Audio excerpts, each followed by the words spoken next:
Straw, bottle, पाणी, glass. आता आपण प्रयोग सादर करत आहे. आता मी बॉटलीचं झाकण उघडते.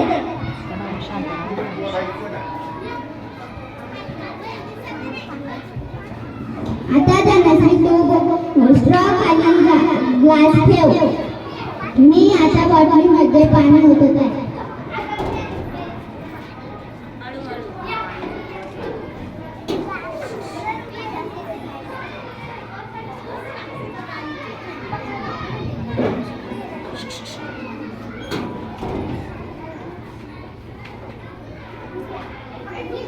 तर तुम्ही पाहू शकता आता स्ट्रॉ मधून बॉटली मधले पाणी ग्लासामध्ये